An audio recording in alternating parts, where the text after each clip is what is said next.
Vamos a empezar con el tema de eh, campo magnético. El magnetismo es la otra parte de los fenómenos producidos por la carga. La causa del magnetismo es nada más ni nada menos que el movimiento de carga. Movimiento de carga que nosotros llamamos corriente. Eso es la causa de nuestro magnetismo. O sea, el que exista carga en movimiento produce campo magnético, pero se descubrió eso de manera tardía. El primer uso práctico del magnetismo es la brújula.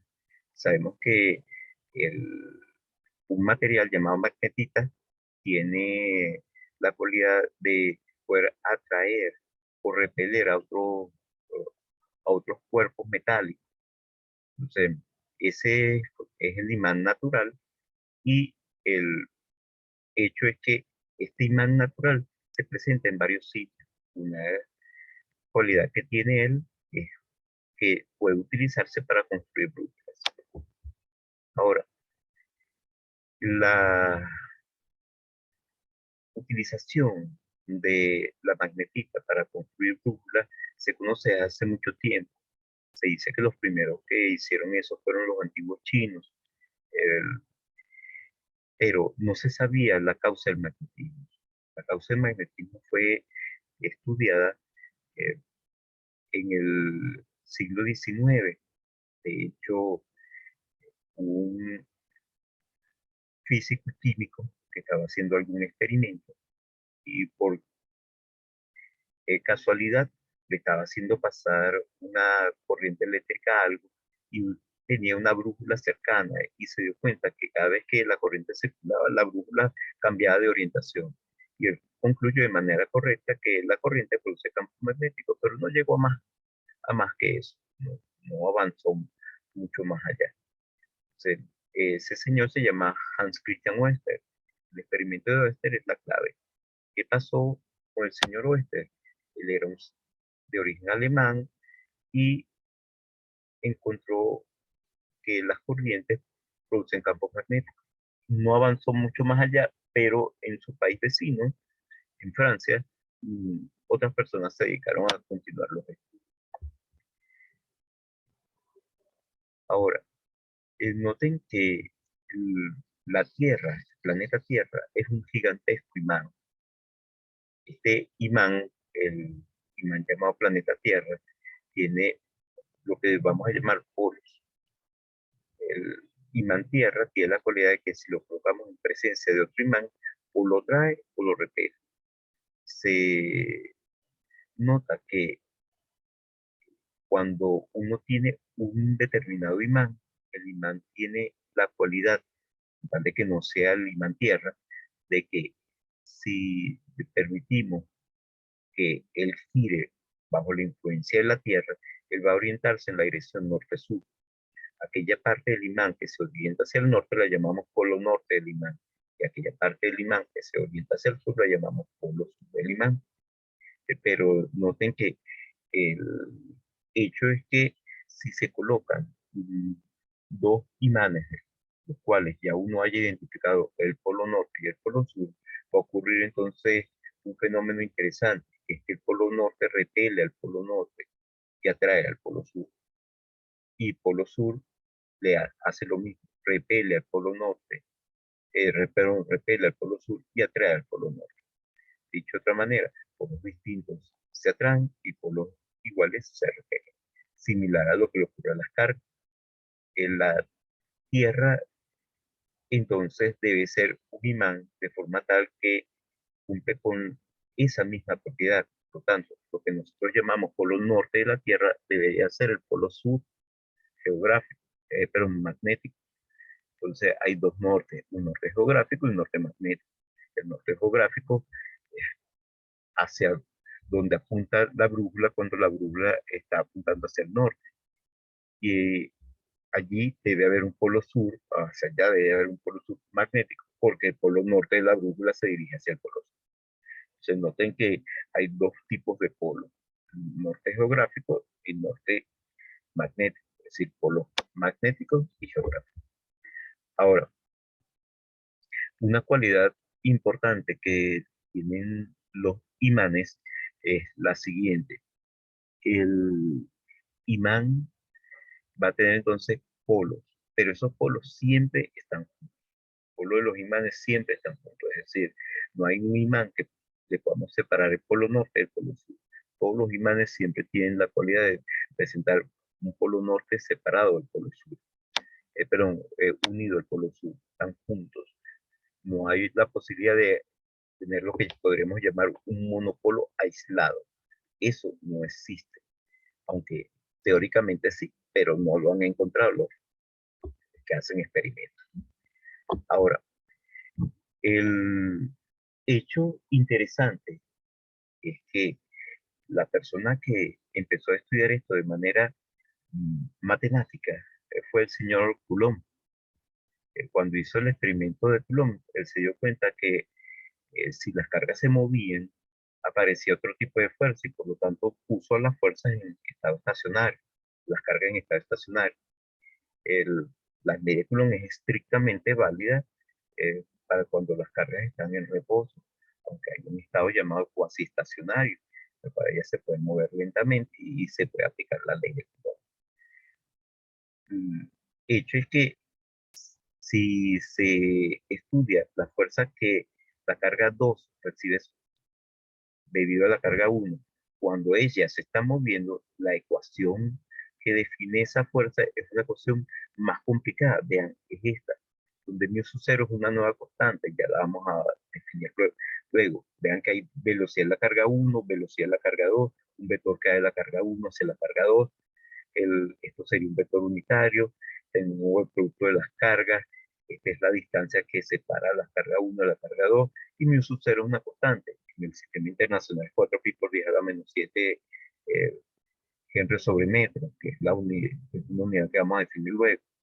Entonces, noten que esta ecuación es muy complicada, tiene aquí unos productos vectoriales, pero lo que podemos hacer es simplificarle, y el objetivo es justamente la simplificación. Noten que es la fuerza que la carga 1 ejerce sobre la carga 2. Entonces, vamos a tratar de ver que aparece la carga 1 en varias veces. La carga 1 aparece aquí. Aquí aparece también algo relacionado con la carga 1. También aquí aparece la velocidad de la carga 1. Y por lo tanto, podremos agrupar todos estos términos, incluyendo la constante, y decir que la fuerza sobre la carga 2 es igual a la carga 2 por la velocidad por algo nuevo, pero un producto vectorial. Ese algo nuevo es justamente lo que llamamos vector de inducción magnética o campo magnético, o vector de densidad de flujo de campo magnético, lo vamos a llamar B. El valor de mu sub 0, que es una constante, como le dije, es 4 pi por 10 a la menos 7 Tesla por metro sobre amperio, o Newton segundo al cuadrado sobre Coulombio, o Henry sobre metro. Ahí recibe varios nombres.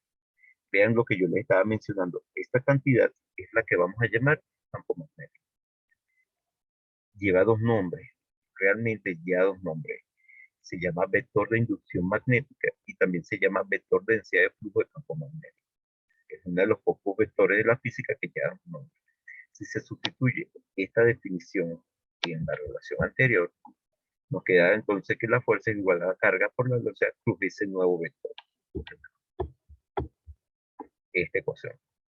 Esta ecuación es una ecuación sumamente importante. Dice que la fuerza que está recibiendo la carga es algo que depende de la propia carga, la velocidad con la cual ella se mueva, porque es la velocidad que tiene ella, y B es producido por otro conjunto de cargas. Si hay más cargas actuando sobre la carga Q, los valores de B producidos por cada una de ellas se suman para dar un campo resultante. Este B es producido por el movimiento de carga, y el movimiento de carga es lo que nosotros llamamos corriente. Entonces, aquí tenemos que la fuerza sobre una carga en presencia de un campo magnético igual al valor de la carga por la velocidad que tenga esa carga, multiplicado vectorialmente un producto cruz por el valor del campo magnético en el cual ella se está moviendo. Y esa es la fuerza de origen magnético. Hay algunas propiedades importantes de esa ecuación. Entre las propiedades importantes de esa ecuación tenemos que Como aquí aparece un producto vectorial, la fuerza es perpendicular a la velocidad y la fuerza es perpendicular al campo. Pero el que la fuerza sea perpendicular a la velocidad lo podemos vincular con física 1. Cuando una fuerza es perpendicular a la velocidad, es perpendicular al desplazamiento. Esa fuerza no realiza trabajo. Entonces, una cualidad que tiene la fuerza magnética es que no realiza trabajo, porque es perpendicular a la velocidad. Otra cosa que es importante es que esta fuerza trata entonces de cambiar la dirección y sentido. No es una fuerza central. Esta fuerza trata de cambiar la dirección y sentido del movimiento de la carga, porque ella es perpendicular a la velocidad. Entonces está tratando de cambiar la dirección y sentido, pero no trata de cambiar la energía cinética de la partícula, porque es perpendicular a la velocidad. Dicho de otra manera, se comporta como la fuerza resultante en un movimiento circular uniforme, por ejemplo, donde esa fuerza trata de cambiar la dirección y sentido de la carga, pero donde el movimiento del objeto, pero no cambia la rapidez, el módulo del vector velocidad. La unidad del vector densidad de flujo campo magnético, vector B, se llama Tesla y está definido por esta ecuación. Un newton sobre segundo sobre coulomb por metro. Se nota con la letra T mayúscula, porque eso es en honor a un señor que se llamaba Nikola Tesla. Y las unidades en el sistema internacional que se colocan en honor a una persona siempre se escriben con letra mayúscula. Esta unidad Tesla también se puede poner en función de otra unidad, que es la unidad del flujo del campo magnético, llamada Weber.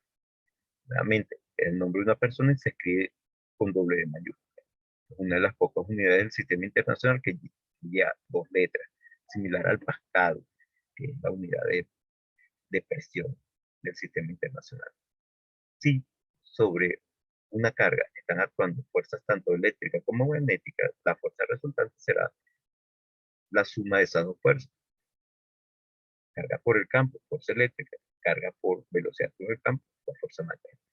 Esta ecuación es una ecuación sumamente importante y se llama ecuación de la fuerza de Lorentz. Ahora, ya para terminar, porque nos queda eh, poco tiempo, vamos a tener que la constante que estamos llamando mu cero y el silo cero son constantes que aparecen, una en el campo magnético y otra en el campo eléctrico, y ellas no son independientes. Si se multiplica mu cero por el silo cero, da el inverso al cuadrado de la rapidez de la luz en el vacío. Este valor, que es aproximadamente 3 por 10 a la 8 metros sobre segundo, y aquí se eleva al cuadrado. Por lo tanto, eso significa que ellas no son independientes. Mu cero y el silo cero no son independientes. En el sistema internacional de unidades se fija mu cero en 4 pi por 10 a la menos 7 y se mide el silo cero. En el sistema CGS se hace lo contrario. Se fija el silo cero y se mide el valor de mu cero. El valor de la rapidez de la luz en el vacío, como le dije, es aproximadamente 3 por 10 a la 8.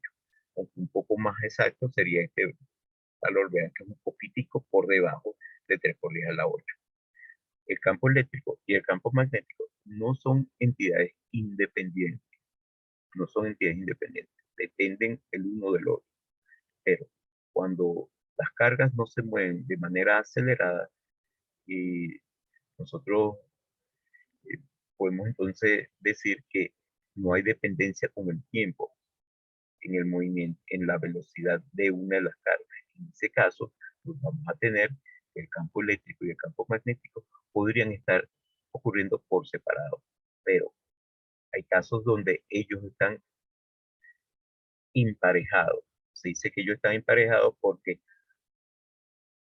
uno dicta cómo el otro va a cambiar. Entonces, es importante eso. De hecho, eso lo vamos a ver en forma relativamente simplificada aquí en este curso. Entonces, vean que de esta forma, entonces, ya nosotros tenemos qué es justamente la fuerza sobre una carga en presencia de un campo magnético. Nos falta algo. Muchas cargas en movimiento, una corriente, y podríamos ver que una corriente en presencia de un campo magnético también va a recibir fuerza. Entonces, nosotros vamos a ver en la próxima vez que nos veamos, es justamente la fuerza sobre cargas en movimiento. Cuando esas cargas en movimiento representan una corriente eléctrica. Entonces vamos a ver que un conductor por el cual esté circulando una corriente en presencia de un campo magnético podría recibir una fuerza magnética. Y eso es sumamente importante a nivel práctico. ¿Por qué? Porque si le estamos dando una fuerza a algo, podemos hacer que ese algo se mueva como nosotros querramos. Y esa relación que nosotros vamos a ver para la próxima clase va a ser tal que produce algo que ustedes ya conocen, algo llamado máquinas eléctricas. Podemos ver el por qué funcionan algunas máquinas eléctricas, que funcionan en función, valga la redundancia, del campo magnético. Muchachos, ¿tienen alguna duda?